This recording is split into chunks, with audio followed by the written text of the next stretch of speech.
We've made our shoes and now we are going to move on to making our dust cover or drawstring bag to keep them in. In your kit you'll have a piece of fabric to make your bag, and this measures 80 centimetres by 30 centimetres. So there it is, just folded in half there. You'll also have a piece of sparkle Panama, that's to help you make your applique design, and some Bonder web for your applique design as well. You'll have your remaining cord or tape that you used for your shoes, and this will be to create the drawstrings.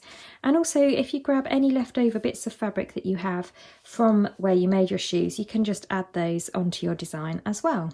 The first thing that we want to do is to take your piece of fabric, looking at the wrong side, you want to go along the longer edges and press these in by about half a centimetre.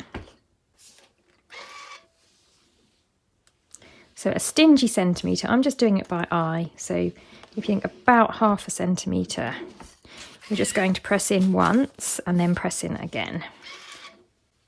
Fold and press, or whatever you do on one side, do the same on the other, and try and keep it even all the way down. Just flip that round. And then do the same again. Fold in once and then fold in again, just to make a nice neat edge. So you want to keep that fairly narrow.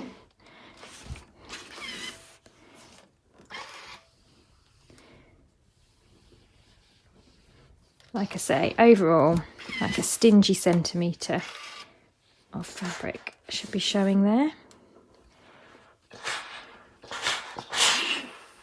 Give that a nice press. And then do exactly the same on the other long side, so that both of them are folded in and in again. Once that's folded on both sides, then we're going to hop on over to our sewing machine and just stitch that down. Start with the back stitch, and then I'm just sewing down this edge here, so I'm looking at the wrong side so I can see where I am. Stitch as near to that fold as I can. There you go, so do another back stitch at the end, and you can see I've just sewn along that edge there, so I've neatened up the two long edges of my bag fabric. Give that a press. And then you want to fold this in half with wrong sides together, so you're looking at the right side. So fold it in half lengthways like this.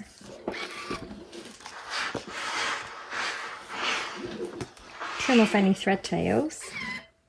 Then open it back up again, and we want to press each of these shorter ends in. So first of all, press in by a centimetre.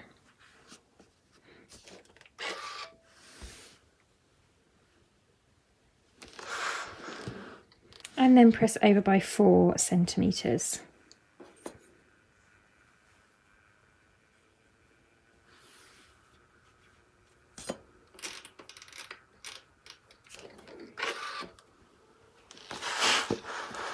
And then do the same on the other end.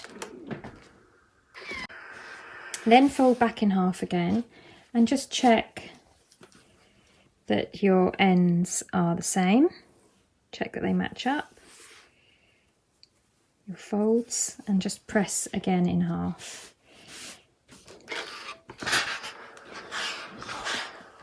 So you now have the finished dimensions for your drawstring bag. What we're going to do now is the applique design. Now that we know how the finished bag will look, we can just put the applique design in the middle here. So next we'll make the applique. So if you take your sparkle fabric and give it a press, make sure it's got no fluff on it. And then we want to put the piece of the Bonder web, so the gluey side should be facing down and the papery side should be facing up. And just cut off enough Bonder web that you've got enough room to draw your shoe sole onto it. So I'm just going to cut off that bit there. I don't need all of it for this. I need to save a bit for the toe. So I'm just going to cut that off here. Move that out of the way for a sec, and then I just want to add the Bonder web to the sparkle fabric, so just press that in place.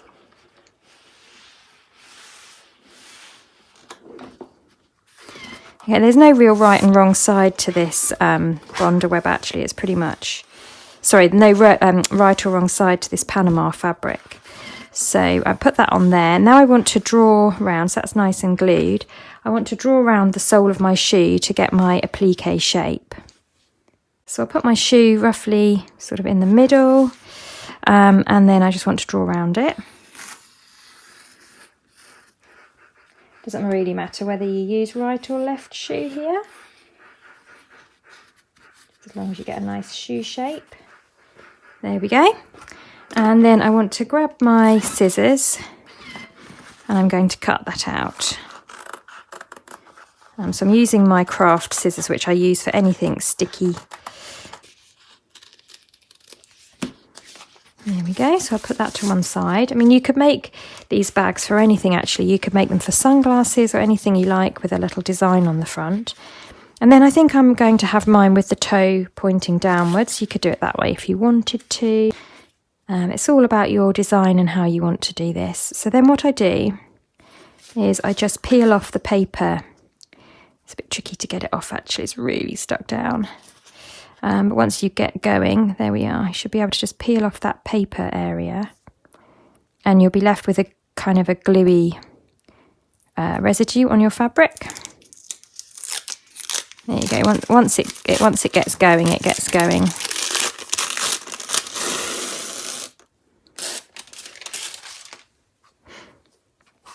I want that to be central, so I might just fold that in half and just finger press it to get my centre front line, just to help me out there with my positioning. And then I'm going to put that like something like that. I think that looks quite nice. Put just a little bit lower. There we go. And then I just press on there, and that melts the other side of the glue. And my fabric is now sort of appliqued onto my bag, or glued onto my bag, ready for being appliqued on. Just helps to keep it all in place. There we go. So next thing I want to do is a little toe design here. So next up, take a scrap of your sunflowers fabric, and looking at the wrong side, you want to fuse on the remaining piece of your Bonder web. Just, you know, if you've got a patterned fabric, you might think about which part of it you want to use. I quite like this bumblebee here. So then take your pair of shoes, and the shoe that you use to draw around here, I can tell that this is the shoe because of my instep here and my instep here. This matches up. Take the opposite one because this is the back, and when it flips over you want it to line up, and just draw around the toe area only on here onto your Bonder web fabric. There you go. And then you just want to draw on a curve. So I just kind of make a nice curve shape like that. And then when you cut that out, that will then fit on there. And I've made sure that I've got my bumblebee there on my toe.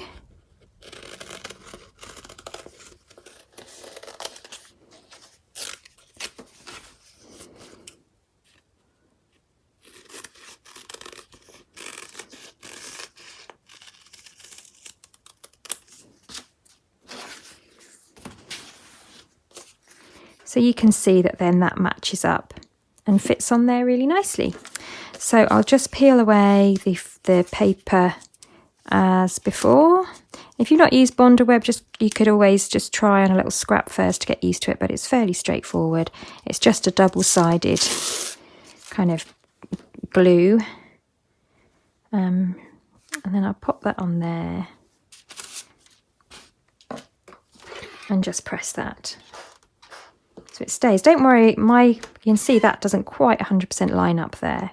So don't worry too much if that happens, because we're going to go over to our sewing machine now and we're going to stitch it anyway. So we're going to create a nice zigzag appliqued edge, and that will cover up any areas where it doesn't perfectly match up. So if we take a look at my lemon one here, you can see that I did exactly the same technique with the Bonder web, but then I went over and zigzagged all the way around. So we're going to go over to the sewing machine now, and I'll just show you how to do that. So before we start with our applique, a couple of things. First of all, make sure that you've got a full bobbin and, or, you know, doesn't have to be full up, but a relatively full bobbin and a nice bit of thread on the top as well, because this is quite thread hungry. Secondly, grab a scrap of fabric and we're going to just do some test stitches to make sure that we're happy with how it looks before moving on to the real McCoy. So I'm going to program my machine onto number 4 for a zigzag stitch. Obviously yours might be a different number or a different dial, just consult your manual. And then I think that for the stitch length, I want to be really quite small. I'm going to try 0.5. And for the stitch width, I'm going to initially try 3 and see how that looks. So I shall just maybe double up that fabric and put my foot down there. And let's see how this looks. Looks okay, but I just feel like it's not quite wide enough, so I want to lift my needle out before making any adjustments. If you try to adjust anything whilst the needle is down in the fabric, then you will bend your needle, which is not great. So I'm going to go now for 3.6. Let's see.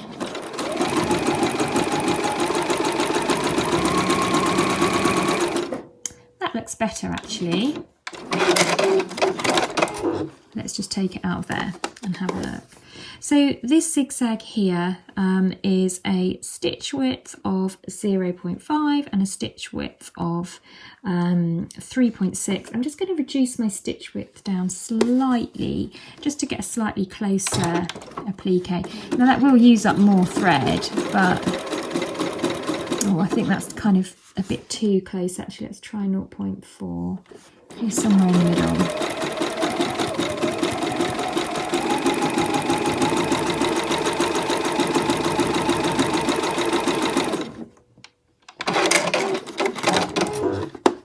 I think that looks pretty good. So that's what I'm going to do for my applique. You can go really close if you like, but you just, you know, I've just gone slightly wider. So I've got a stitch width of 3.6 and a stitch length of 0.4. And I'm now going to applique all the way around the edge of my shoe design. I'll start off by doing this line here, so that the ends of that will be hidden once I go all the way around the shoe. Hold on to my thread so it doesn't whip out. Where are you, you little thread? Here she is. Right, and then I hand wind my needle down at the beginning there, just so that I don't get a tangle. I'm going to draw my thread to the back. There we go. I can see by looking that I am straddling between the sunflower fabric and the sparkly fabric, so each time the needle goes to the left, it's on the sparkly fabric, and each time the needle goes to the right, it is on my sunflower fabric. Slow down as you get to corners. Make sure that your other bit of fabric from your bag hasn't folded up and ended up underneath, because you don't want to applique your bag to the front there. That's going to be quite frustrating to unpick all those zigzags if you do that. So, speaking from experience, it's quite easy for things to get folded up underneath, just be extra sure. And then we're going to just continue all the way around until we get to the other side. There we go.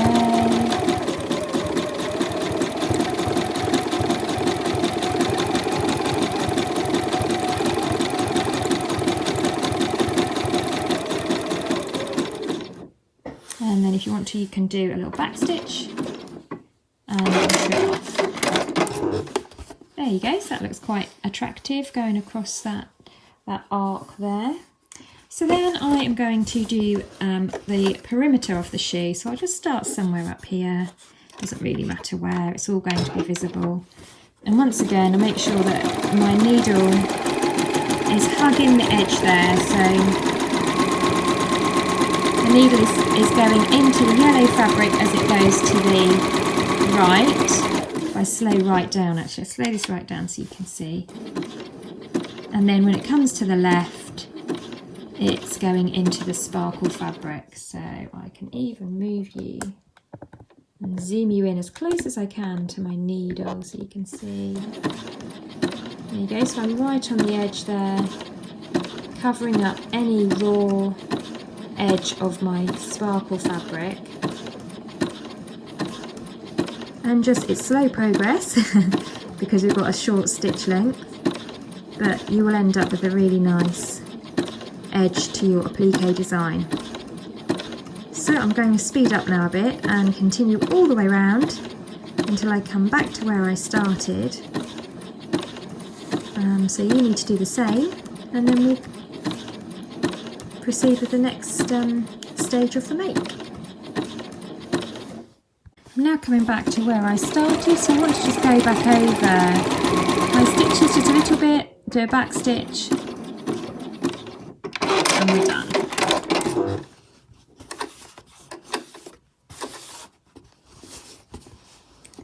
And there's our applique.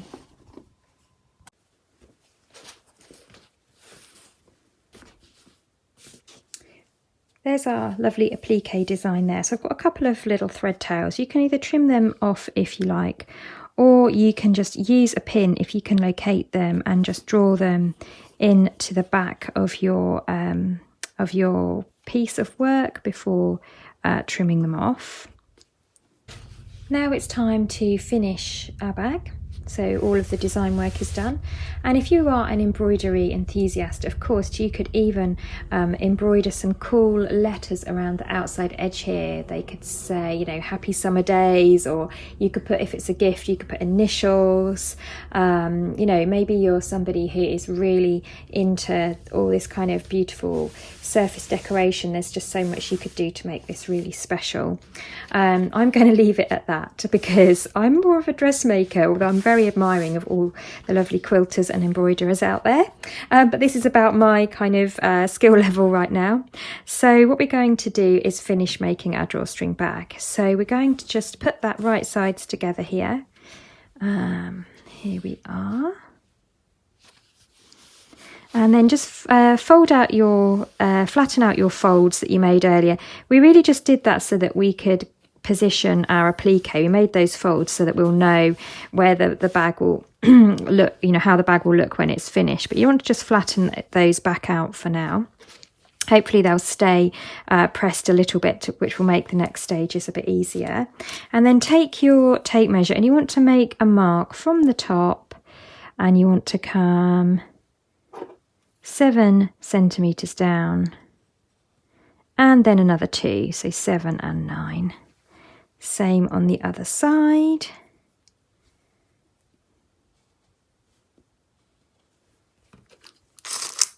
So in a minute, when we fold this over, that will actually end up being your drawstring channel. So just do a sanity check by folding over to check that your marks are fitting within that fold there. Get your clips and pins and just clip right sides together, matching up the top.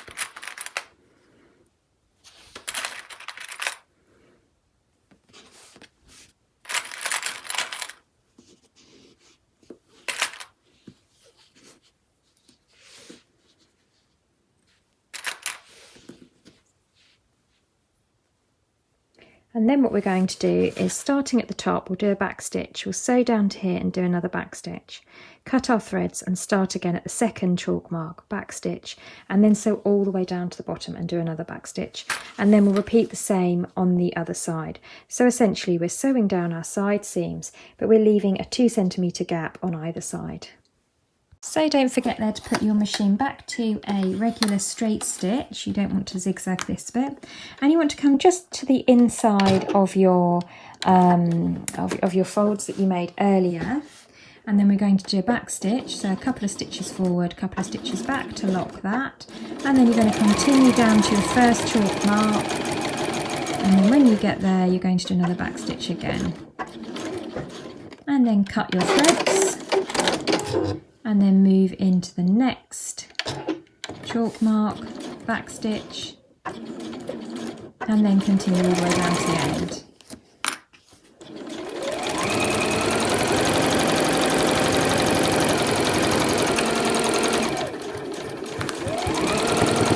So if you did a nice scant fold here, you should find that you're sewing with a roughly a 1 centimetre seam allowance. Doesn't matter if it's slightly more. When you get to the bottom, you want to do another back stitch just to secure that. Whoop.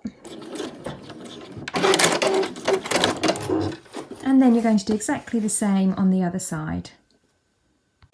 So I have sewn both of those sides together. I can now turn that through to right sides out. Actually, I'll tell you what, before I do, whilst I've got it this way round, let's give it a press.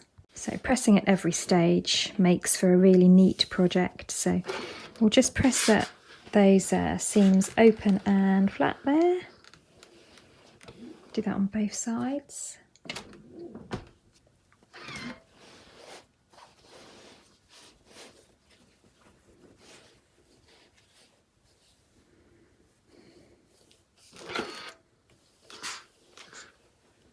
Then whilst I've got that on the end of my sleeve board, I can just use that to just repress my fold. So remember, that was a 1 centimetre fold followed by a 4 centimetre fold. And you just want to check that once you've folded, that you've covered, there's my little keyhole there. You want to check that once you've done that second fold that you've covered that keyhole, which your drawstring will go through. So there we are, that's 4 centimetres there. It will kind of want to fold at that position because it's already been pressed there anyway. I'll start off at the sides. I mean, if you've made drawstring bags before, the rest of this tutorial will be very familiar to you because it's just the same technique now that we're going to follow. There's a few different ways of making drawstring bags, and I just think this is a very easy, quick way. With that now pressed all the way around, I'm going to come over to my sewing machine and just stitch all the way around the bottom edge there. So I've just taken off the free arm, and that's allowed me to slide my bag onto my machine, and I'm just going to check that that's all lined up nicely. I will start and finish just sort of near to one of the side seams. Probably make sure that I start and finish my stitching on the back so it's less visible. And I'm looking at the inside just because I can then sort of gauge where I am. So I do a back stitch to begin with, and then I'm just stitching right on the edge there.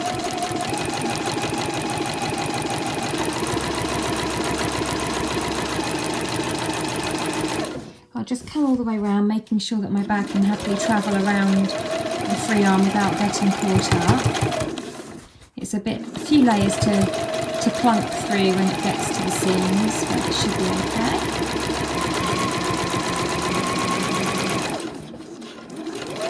Coming back to where I started now, so I just want to overlap and do a little back stitch. And that's those stitches now done. So I do like to add a little top stitch at the top just to create the channel for my drawstring to go through. So for that one, actually, I'm going to turn my bag right sides out, and then I can just see whereabouts is my my hole for my drawstring channel. So I want to do another top stitch fairly near the top, actually. Maybe just come down the width of my sewing machine foot, which is just slightly less than 1 centimetre. Do a back stitch and then come all the way around the top again. I just find that this finishes it off nicely.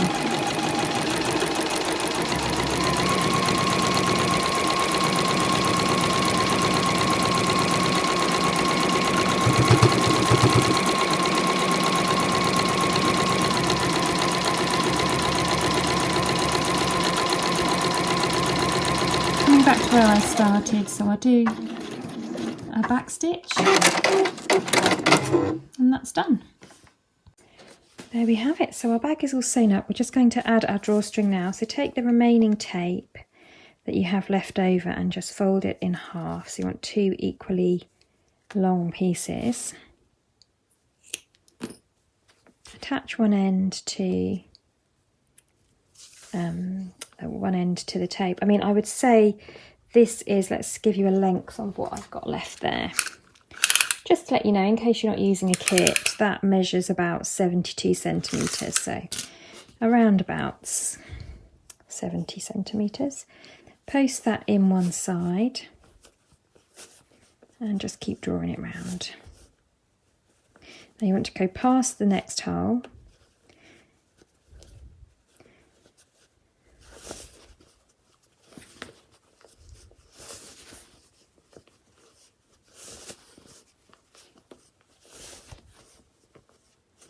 and you want your tape to poke back out where you started.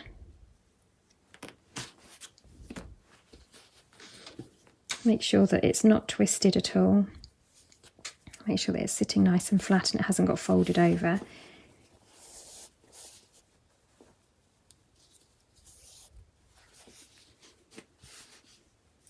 Take the two ends, put them together. Draw it through so it's even. And then we can just tie a knot in those two. There we go. And if you want, you can stitch those ends before tying the knot. If you want to, you can always stitch those ends down. I don't mind them being a bit raw because I like it, the character of it, and it's tied there, so it's pretty safe. But you can always put some fray stop on there, or finish it off with a stitch. Take my second piece, and this time I'm going not in there, I'm going in here. So I'm going in the opposite side. Doesn't matter whether you go clockwise or anti-clockwise, as long as you end up with one thread in each.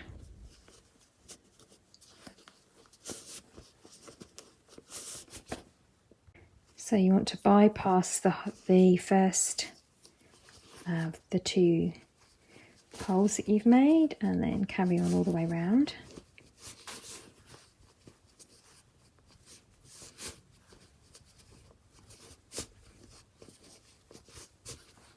Until you end up back where you started, and then you can just poke your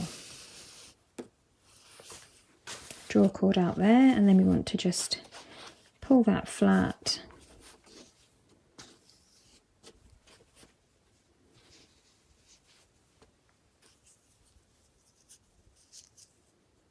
And then tie a knot in the end there. Ta-da! All finished. And you now have a lovely little bag that you can pop your espadrilles in when they're in storage, or if you're going on holiday as well. So that brings us to the end of our tutorial for this month. I hope that you've enjoyed that. I hope you've enjoyed making those. Next month we'll be making the New York dress, so I'm really looking forward to that one. I've already started cutting it out and can't wait to get making and share that with you. I hope you've enjoyed making your espadrilles. Please do share your makes. Show us how you're getting on. #FlyingBobbins. And let's see your beautiful work. Thank you for watching.